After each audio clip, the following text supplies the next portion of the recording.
Good evening, I'm Sarah, and it's lovely to have you here with me tonight. This evening, we will be beginning Robin Hood by J. Walker McSpadden. It is the classic story of the man who robbed from the rich to give to the poor. But before we open our book, let's take a moment to settle in and put the day behind us. Get cozy in bed and allow your body to sink into the mattress. Now, all you need to do is listen to the sound of my voice as you make your way into a peaceful sleep. Chapter I How Robin Hood Became an Outlaw in the Days of Good King Harry II of England. He of the warring sons. There were certain forests in the North Country set aside for the king's hunting, and no man might shoot deer therein under penalty of death. These forests were guarded by the king's foresters, the chief of whom in each wood was no mean man, but equal in authority to the sheriff in his walled town, or even to my lord bishop in his abbey. One of the greatest of royal preserves was Sherwood and Barnesdale forests near the two towns of Nottingham and Barnesdale. Here for some years dwelt one Hugh Fitzooth as head forester, with his good wife and son Robert. The boy had been born in Lockesley town in the year 1160, stern records say, and was often called Lockesley, or Rob of Lockesley. He was a comely, well-knit stripling, and as soon as he was strong enough to walk, his chief delight was to go with his father into the forest. As soon as his right arm received thew and sinew, he learned to draw the long bow and speed a true arrow. While on winter evenings, his greatest joy was to hear his father tell of bold Will O the Green, the outlaw, who for many summers defied the king's foresters and feasted with his men upon king's deer. And on other stormy days, the boy learned to whittle out a straight shaft for the long bow and tip it with gray goose feathers. The fond mother sighed when she saw the boy's face light up at these woodland tales. She was of gentle birth and had hoped to see her son famous at court or abbey. She taught him to read and to write, to doff his cap without awkwardness, and to answer directly and truthfully both lord and peasant. But the boy, although he took kindly to these lessons of breeding, was yet happiest when he had his beloved bow in hand and strolled at will, listening to the murmur of the trees. Two playmates had Rob in these gladsome early days. One was Will Gamewell, his father's brother's son, who lived at Gamewell Lodge, hard by Nottingham town. The other was Marian Fitzwalter, only child of the Earl of Huntingdon. The castle of Huntingdon could be seen from the top of one of the tall trees in Sherwood. And on more than one bright day, Rob's white signal from this tree told Marian that he awaited her there. For you must know that Rob did not visit her at the castle. His father and her father were enemies. Some people whispered that Hugh Fitzooth was the rightful Earl of Huntingdon, but that he had been defrauded out of his lands by Fitzwalter, who had won the king's favor by a crusade to the Holy Land. But little cared Rob or Marian for this enmity, however it had arisen. They knew that the great green wood was open to them, and that the wide, wide world was full of the scent of flowers and the song of birds.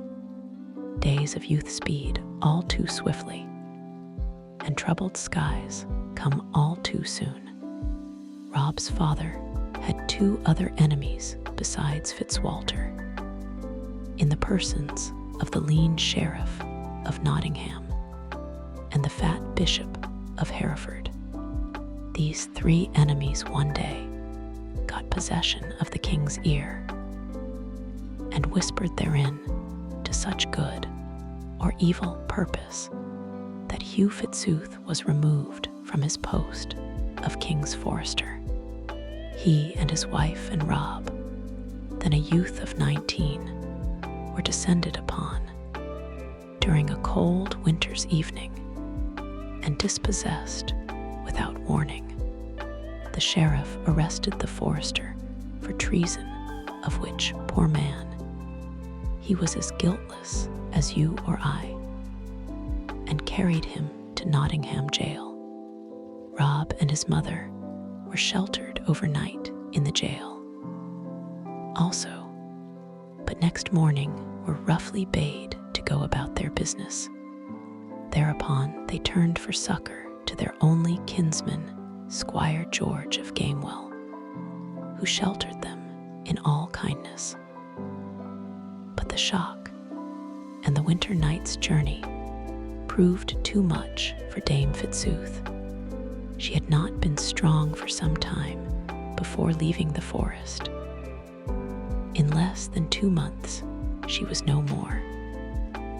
Rob felt as though his heart was broken at this loss, but scarcely had the first spring flowers begun to blossom upon her grave when he met another crushing blow in the loss of his father. That stern man had died in prison before his accusers could agree upon the charges by which he was to be brought to trial. 2 years passed by. Rob's cousin Will was away at school, and Marian's father, who had learned of her friendship with Rob, had sent his daughter to the court of Queen Eleanor. So these years were lonely ones to the orphaned lad. The bluff old squire was kind to him, but secretly could make nothing of one who went about brooding, and as though seeking for something he had lost. The truth is that Rob missed his old life in the forest, no less than his mother's gentleness and his father's companionship. Every time he twanged the string of the long bow against his shoulder and heard the gray goose shaft sing, it told him of happy days that he could not recall. One morning, as Rob came in to breakfast, his uncle greeted him with, "I have news for you, Rob, my lad." And the hearty old squire finished his draught of ale and set his pewter tankard down with a crash. "What may that be, Uncle Gamewell?" asked the young man. "Here is a chance to exercise your good long bow and win a pretty prize. The fair is on at Nottingham, and the sheriff proclaims an archer's tournament. The best fellows are to have places with the king's foresters, and the one who shoots straightest of all will win for prize a golden arrow, a useless bauble enough, but just the thing for your lady love. Eh, Rob, my boy?" Here the squire laughed and whacked the table again with his tankard.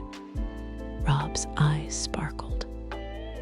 "'Twere indeed worth shooting for, uncle mine," he said. "I should dearly love to let arrow fly alongside another man, and a place among the foresters is what I have long desired. Will you let me try?" "To be sure," rejoined his uncle. Well, I know that your good mother would have had me make a clerk of you.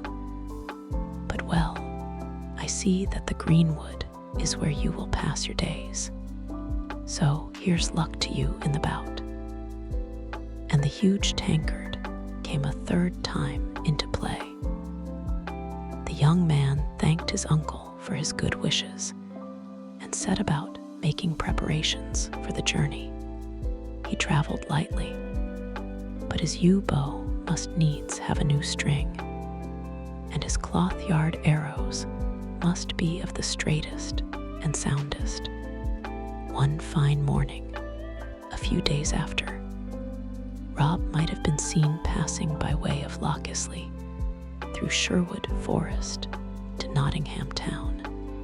Briskly walked he and gaily, for his hopes were high, and never an enemy had he in the wide world. But 'twas the very last morning in all his life when he was to lack an enemy, for as he went his way through Sherwood, whistling a blithe tune, he came suddenly upon a group of foresters, making merry beneath the spreading branches of an oak tree. They had a huge meat pie before them, and were washing down prodigious slices of it with nut brown ale. One glance at the leader, and Rob knew at once that he had found an enemy. 'Twas the man who had usurped his father's place as head forester, and who had roughly turned his mother out in the snow, but never a word said he for good or bad, and would have passed on his way, had not this man, clearing his throat with a huge gulp, bellowed out, "By my troth, here is a pretty little archer. Where go you, my lad, with that Camilla bow and toy arrows? Belike he would shoot at Nottingham fair." Ho, ho! A roar of laughter greeted this sally. Rob flushed, for he was mightily proud of his shooting. "My bow is as good as yours," he retorted, "and my shafts will carry as straight and as far, so I'll not take lessons of any of ye."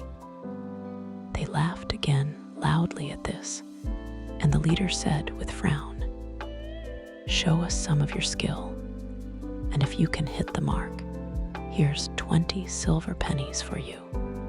But if you hit it not, you are in for a sound drubbing for your pertness." "Pick your own target," quoth Rob in a fine rage. "I'll lay my head against that purse that I can hit it." "It shall be as you say," retorted the forester angrily.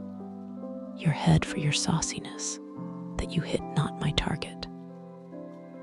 Now, at a little rise in the wood, a herd of deer came grazing by, distant full 50 yards. They were king's deer, but at that distance seemed safe from any harm. The head forester pointed to them. "If your young arm could speed a shaft for half that distance, I'd shoot with you." "Done," cried Rob. "My head against 20 pennies. I'll cause yon fine fellow in the lead of them to breathe his last."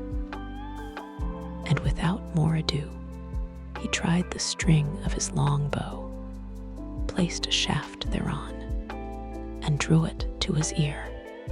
A moment, and the quivering string sang death as the shaft whistled across the glade. Another moment, and the leader of the herd leaped high in his tracks and fell prone, dyeing the sward with his heart's blood. A murmur of amazement swept through the foresters, and then a growl of rage. He that had wagered was angriest of all. "Know you what you have done, rash youth," he said. "You have killed a king's deer, and by the laws of King Harry, your head remains forfeit. Talk not to me of pennies, but get ye gone straight, and let me not look upon your face again." Rob's blood boiled within him, and he uttered a rash speech. "I have looked upon your face once too often already, my fine forester. 'Tis you who wear my father's shoes." And with this, he turned upon his heel and strode away. The forester heard his parting thrust with an oath.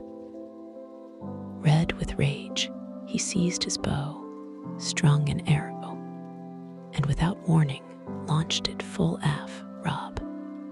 Well was it for the latter that the forester's foot turned on a twig at the critical instant. For as it was, the arrow whizzed by his ear so close as to take a stray strand of his hair with it. Rob turned upon his assailant, now 20 yards away.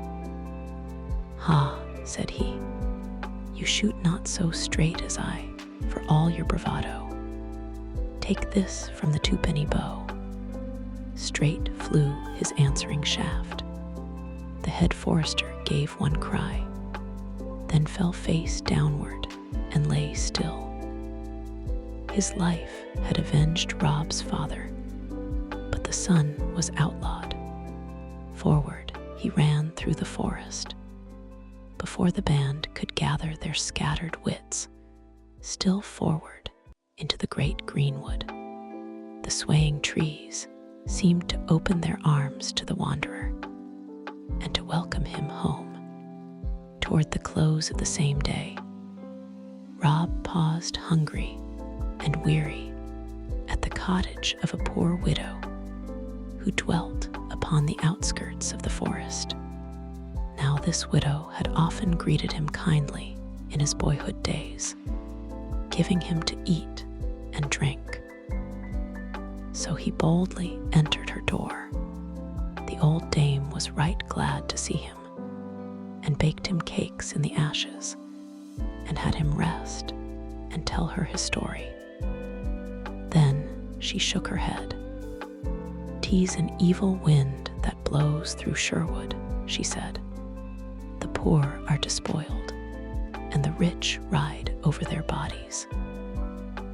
My 3 sons have been outlawed for shooting king's deer to keep us from starving, and now hide in the wood. And they tell me that 20 of as good men as ever drew bow are in hiding with them." "Where are they, good mother?" cried Rob. "By my faith, I will join them." "Nay, nay," replied the old woman at first. But when she saw that there was no other way, she said, "My sons will visit me tonight. Stay you here and see them if you must." So Rob stayed willingly to see the widow's sons that night, for they were men after his own heart.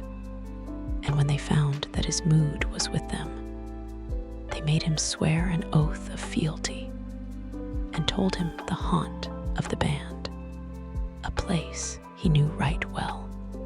Finally, one of them said, "But the band lacks a leader, one who can use his head as well as his hand. So we have agreed that he who has skill enough to go to Nottingham, an outlaw, and win the prize at archery, shall be our chief." Rob sprang to his feet. "Said in good time," cried he, "for I had started to that self-same fair, and all the foresters and all the sheriff's men in Christendom shall not stand between me and the center of their target." And though he was but barely grown, he stood so straight, and his eye flashed with such fire, that the 3 brothers seized his hand and shouted, "A Lockesley, a Lockesley, if you win the golden arrow, you shall be chief of outlaws in Sherwood Forest." So Rob fell to planning how he could disguise himself to go to Nottingham town, for he knew that the foresters had even then set a price on his head in the marketplace. It was even as Rob had surmised.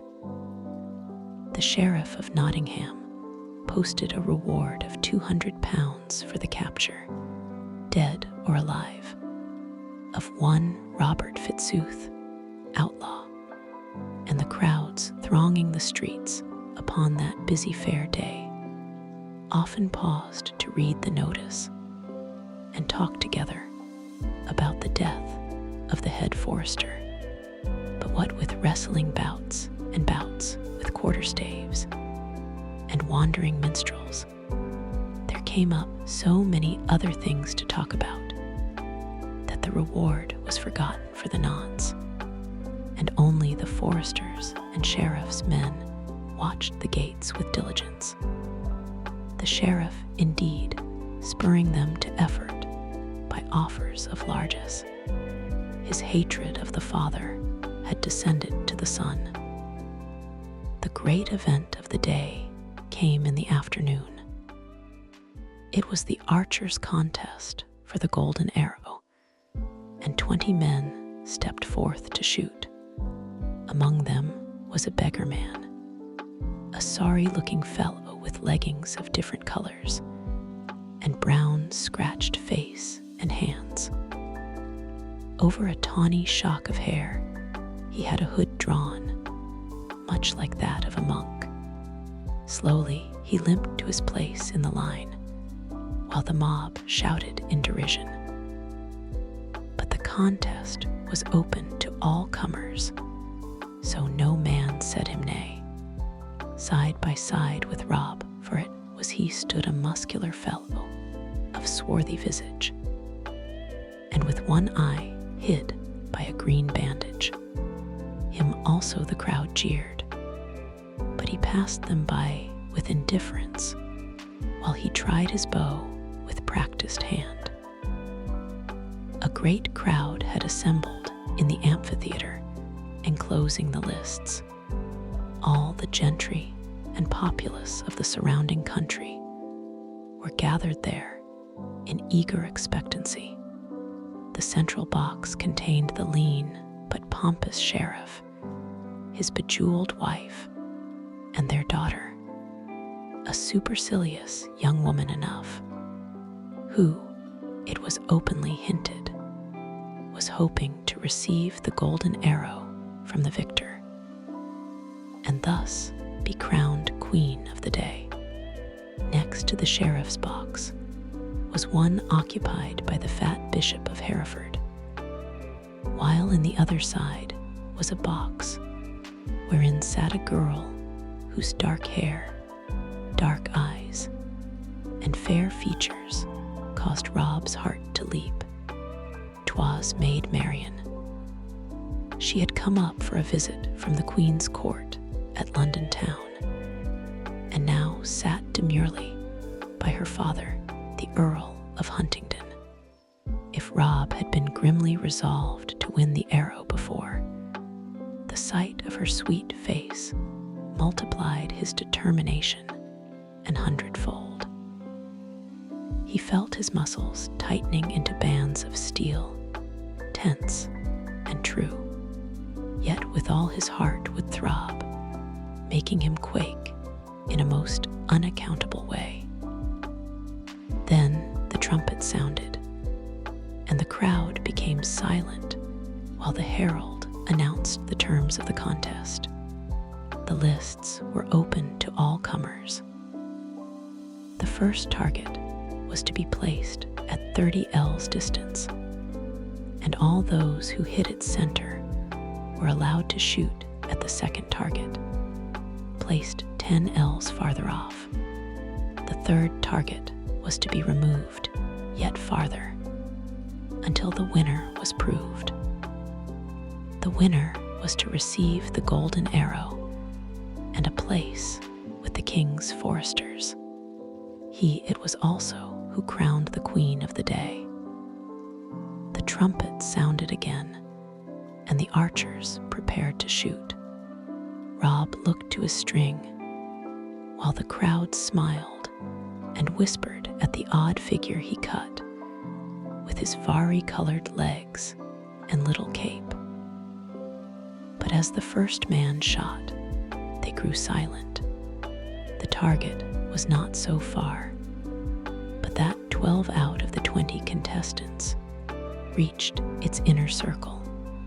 Rob shot 6th in the line and landed fairly, being rewarded by an approving grunt from the man with the green blinder, who shot 7th, and with apparent carelessness, yet true to the bullseye.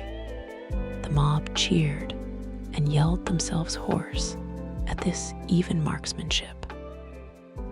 The trumpet sounded again, and a new target was set up at 40 ells. The first 3 archers again struck true, amid the loud applause of the onlookers, for they were general favorites and expected to win. Indeed, 'twas whispered that each was backed by one of the 3 dignitaries of the day. The 4th and 5th archers barely grazed the center. Rob fitted his arrow quietly, and with some confidence sped it unerringly toward the shining circle. The beggar, yelled the crowd, another bull for the beggar. In truth, his shaft was nearer the center than any of the others, but it was not so near that blinder, as the mob had promptly christened his neighbor, did not place his shaft just within the mark. Again, the crowd cheered wildly. Such shooting as this was not seen every day in Nottingham town. The other archers in this round were disconcerted by the preceding shots, or unable to keep the pace. They missed one after another and dropped moodily back, while the trumpet sounded for the 3rd round, and the target was set up 50 ells distant. "By my hollydom, you draw a good bow, young master," said Rob's queer comrade to him in the interval allowed for rest. "Do you wish me to shoot first on this trial?" "Nay," said Rob, "but you are a good fellow by this token, and if I win not, I hope you may keep the prize from yon strutters." And he nodded scornfully to the 3 other archers who were surrounded by their admirers, and were being made much of by retainers of the sheriff, the bishop, and the earl. From them, his eye wandered toward Maid Marian's booth. She had been watching him, it seemed, for their eyes met, then hers were hastily averted. Blinder's quick eye followed those of Rob. "A fair maid, that," he said smilingly, "and one more worthy the golden arrow than the sheriff's haughty miss." Rob looked at him swiftly and saw naught but kindliness in his glance. "You are a shrewd fellow, and I like you well," was his only comment. Now the archers prepared to shoot again, each with some little care. The target seemed hardly larger than the inner ring had looked at the first trial. The first 3 sped their shafts, and while they were fair shots, they did not more than graze the inner circle. Rob took his stand with some misgiving. Some flecking clouds overhead made the light uncertain, and a handful of wind frolicked across the range in a way quite disturbing to a bowman's nerves. His eyes wandered for a brief moment to the box wherein sat the dark-eyed girl. His heart leaped. She met his glance and smiled at him reassuringly, and in that moment he felt that she knew him despite his disguise, and looked to him to keep the honor of old Sherwood. He drew his bow firmly, and taking advantage of a momentary lull in the breeze, launched the arrow straight and true singing across the range to the center of the target. The beggar, a bull, yelled the fickle mob, who from jeering him were now his warm friends. Can you beat that, blinder? The last archer smiled scornfully and made ready. He drew his bow with ease and grace, and without seeming to study the course, released the winged arrow. Forward, it leaped toward the target, and all eyes followed its flight. A loud uproar broke forth when it alighted, just without the center, and grazing the shaft sent by Rob. The stranger made a gesture of surprise when his own eyes announced the result to him, but saw his error. He had not allowed for the fickle gust of wind which seized the arrow and carried it to one side. But for all that he was the first to congratulate the victor. "I hope we may shoot again," quoth he. "In truth, I care not for the golden bauble, and wish to win it in despite of the sheriff, for whom I have no love. Now crown the lady of your choice." And turning suddenly, he was lost in the crowd, before Rob could utter what it was upon his lips to say, that he would shoot again with him. And now the herald summoned Rob to the sheriff's box to receive the prize. "You are a curious fellow enough," said the sheriff, biting his lip coldly. "Yet you shoot well. What name go you by?" Marian sat near and was listening intently. "I am called Rob the Stroller, my lord sheriff," said the archer. Marian leaned back and smiled. "Well, Rob the Stroller, with a little attention to your skin and clothes, you would not be so bad a man," said the sheriff. "How like you the idea of entering my service? Rob the Stroller has ever been a free man, my lord, and desires no service." The sheriff's brow darkened, yet for the sake of his daughter and the golden arrow, he dissembled. "Rob the Stroller," said he, "here is the golden arrow which has been offered to the best of archers this day. You are awarded the prize. See that you bestow it worthily." At this point, the herald nudged Rob in half, inclined his head toward the sheriff's daughter, who sat with a thin smile upon her lips. But Rob heeded him not. He took the arrow and strode to the next box, where sat Maid Marian.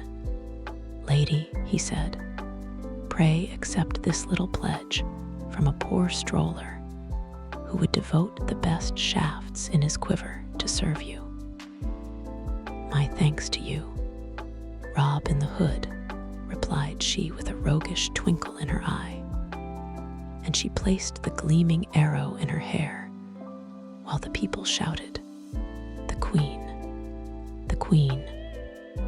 The sheriff glowered furiously upon this ragged archer who had refused his service, taken his prize without a word of thanks, and snubbed his daughter. He would have spoken, but his proud daughter restrained him. He called to his guard and bade them watch the beggar, but Rob had already turned swiftly, lost himself in the throng, and headed straight for the town gate. That same evening, within a forest, glade a group of men, some 20 clad in Lincoln green, sat round a fire roasting venison and making merry. Suddenly a twig crackled, and they sprang to their feet and seized their weapons. "I look for the widow's sons," a clear voice said, "and I come alone." Instantly, the three men stepped forward. "'Tis Rob," they cried. "Welcome to Sherwood Forest, Rob." And all the men came and greeted him, for they had heard his story. Then one of the widow's sons, stout Will, stepped forth and said, "Comrades all, ye know that our band has sadly lacked a leader, one of birth, breeding, and skill. Belike we have found that leader in this young man.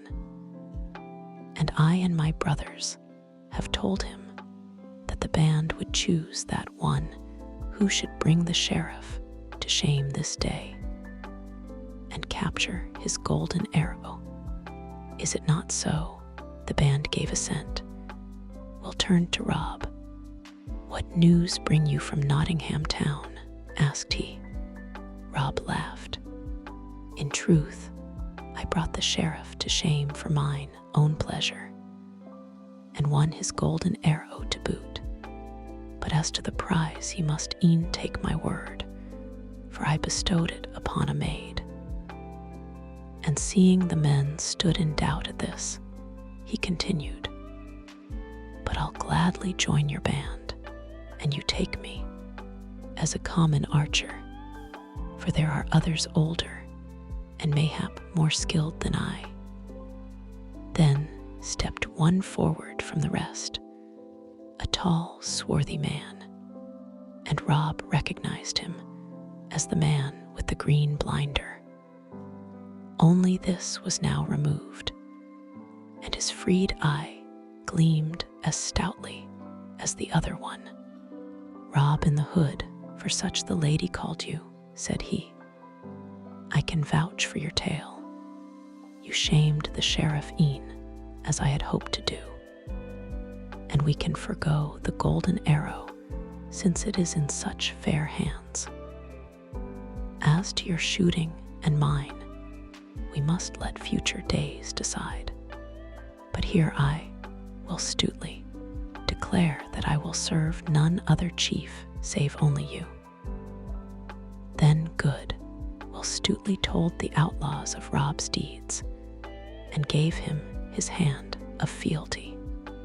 And the widow's sons did likewise, and the other members every one, right gladly, because Will stoutly had heretofore been the truest beau in all the company, and they toasted him in nut brown ale, and hailed him as their leader by the name of Robin Hood. And he accepted that name because Maid Marian had said it. By the light of the campfire, the band exchanged signs and passwords. They gave Robin Hood a horn upon which he was to blow to summon them. They swore also that while they might take money and goods from the unjust rich, they would aid and befriend the poor and the helpless, and that they would harm no woman, be she maid, wife, or widow. They swore all this with solemn oaths, while they feasted about the ruddy blaze under the greenwood tree. And that is how Robin Hood became an outlaw. Chapter I, Robin Hood, and the Little John. "Oh, here is my hand," the stranger replied. "I'll serve you with all my whole heart. My name is John Little, a man of good mettle. Ne'er doubt me, for I'll play my part." "His name shall be altered," quoth William Stoutly, "and I will his godfather be. Prepare then a feast, and none of the least, for we will be merry," quoth he.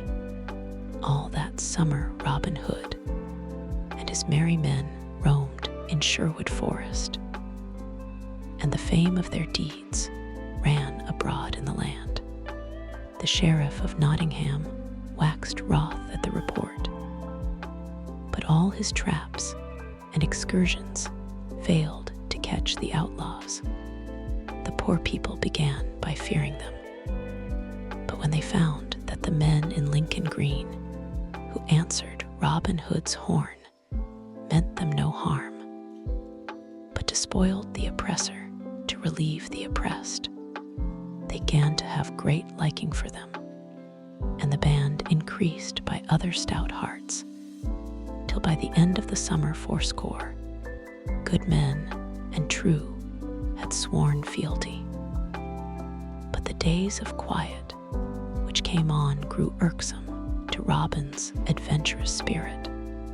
Up rose he, one gay morn, and slung his quiver over his shoulders. "This fresh breeze stirs the blood, my lads," quoth he, "and I would be seeing what the gay world looks like in the direction of Nottingham town. But tarry ye behind in the borders of the forest, within earshot of my bugle call."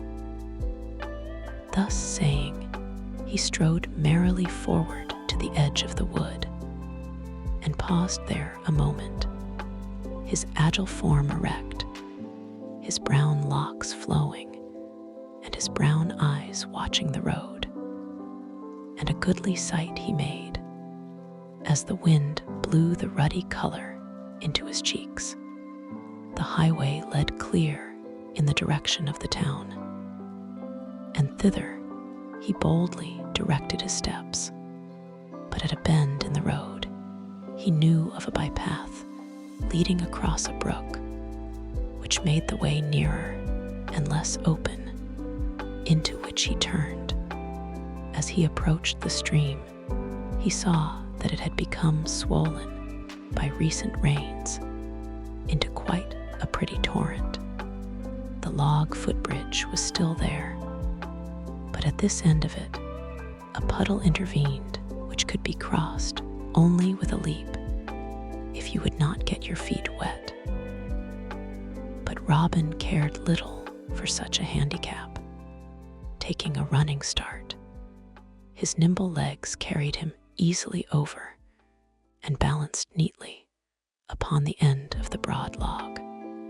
But he was no sooner started across than he saw a tall stranger coming from the other side. Thereupon Robin quickened his pace, and the stranger did likewise, each thinking to cross first. Midway they met, and neither would yield an inch. "Give way, fellow," roared Robin, whose leadership of a band, I am afraid, had not tended to mend his manners. The stranger smiled. He was almost a head taller than the other. "Nay," he retorted, fair and softly, "I give way only to a better man than myself." "Give way, I say," repeated Robin, "or I shall have to show you a better man." His opponent budged not an inch, but laughed loudly. "Now by my hollydom," he said good-naturedly, "I would not move after hearing that speech, even if minded to it before. For this better man I have sought my life long. Therefore show him to me, an it please you." "That will I right soon," quoth Robin.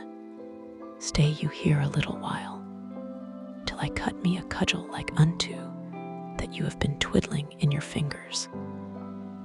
So saying, he sought his own bank again with a leap, laid aside his long bow and arrows, and cut him a stout staff of oak, straight, knotless, and a good 6 feet in length.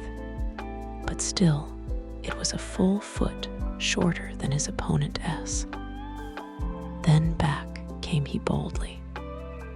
"I mind not telling you, fellow," said he, "that a bout with archery would have been an easier way with me, but there are other tunes in England besides that the arrow sings."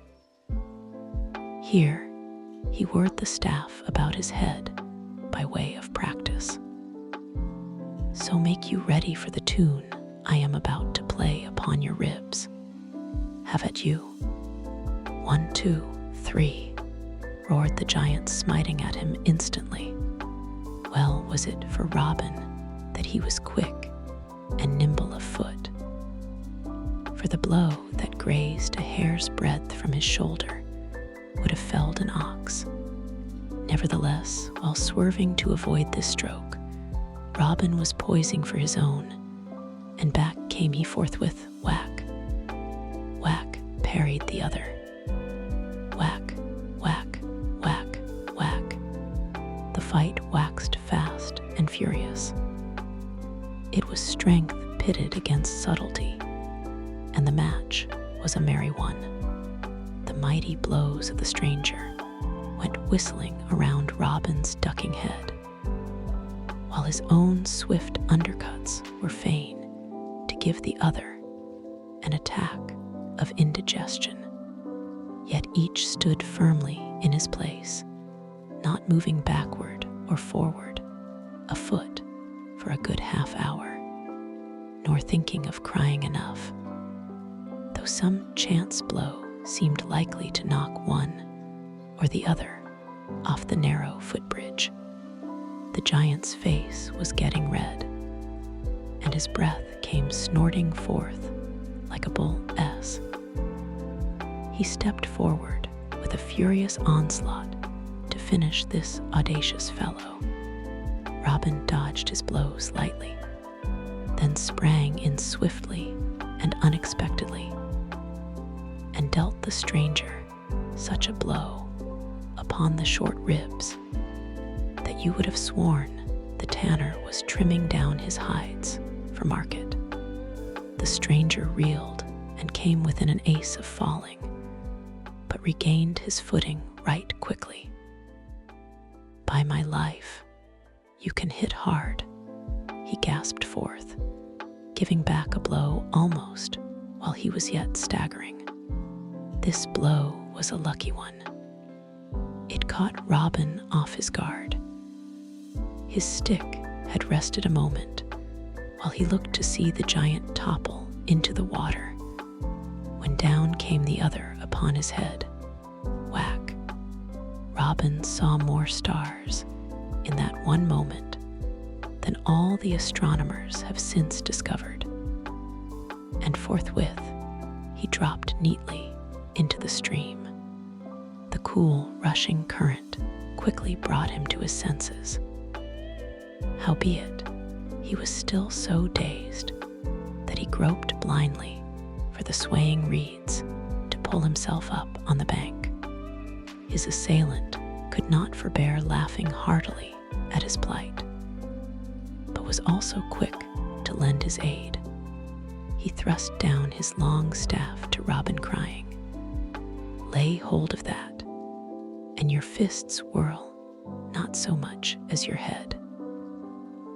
Robin laid hold and was hauled to dry land for all the world like a fish, except that the fish would never have come forth so wet and dripping.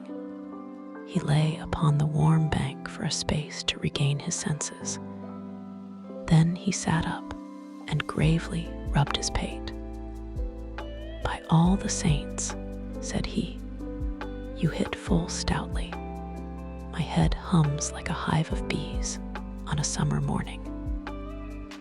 Then he seized his horn, which lay near, and blew thereon 3 shrill notes that echoed against the trees.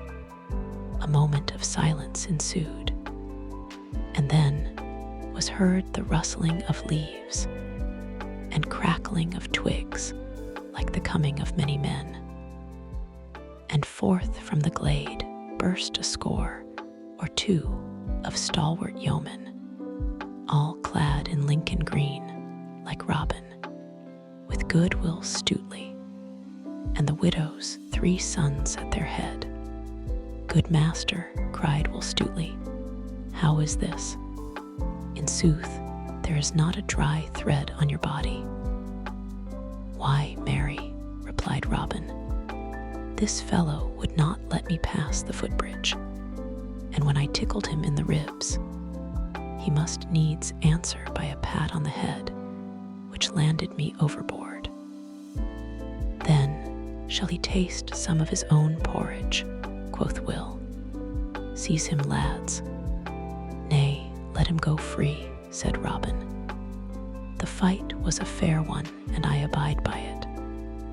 I surmise you also are quits, he continued, turning to the stranger with a twinkling eye. I am content, said the other, for verily you now have the best end of the cudgel, wherefore I like you well, and would fain know your name. Why, said Robin, my men, and even the sheriff of Nottingham, know me as Robin Hood, the outlaw. Then am I right sorry that I beat you, exclaimed the man, for I was on my way to seek you, and to try to join your merry company. But after my unmannerly use of the cudgel, I fear we are still strangers. Nay, never say it, cried Robin. I am glad I fell in with you, though, sooth to say, I did all the falling. And amid a general laugh, the two men clasped hands. And in that clasp, the strong friendship of a lifetime was begun. But you have not yet told us your name, said Robin, bethinking himself. Whence I came, men call me John Little. Enter our company then, John Little, enter and welcome. The rights are few, the fee is large. We ask your whole mind and body and heart, even unto death. I give the bond upon my life, said the tall man. Thereupon Will Stutely, who loved a good jest, spoke up and said, The infant in our household must be christened, and I'll stand godfather. This fair little stranger is so small of bone and sinew that his old name is not to the purpose. Here he paused long enough to fill a horn in the stream. Hark ye, my son, standing on tiptoe to splash the water on the giant. Take your new name on entering the forest. I christen you Little John. At this jest, the men roared long and loud. Give him a bow, and find a full sheath of arrows for Little John, said Robin joyfully. Can you shoot as well as fence with the staff, my friend? I have hit an ash twig at 40 yards, said Little John. Thus chatting pleasantly, the band turned back into the woodland and sought their secluded dell, where the trees were the thickest, the moss was the softest, and a secret path led to a cave, at once a retreat and a stronghold. Here, under a mighty oak, they found the rest of the band, some of whom had come in with a brace of fat does, and here they built a ruddy fire, and sat down to the meat, and ale, Robin Hood in the center, with Will Stutely on the one hand, and Little John on the other.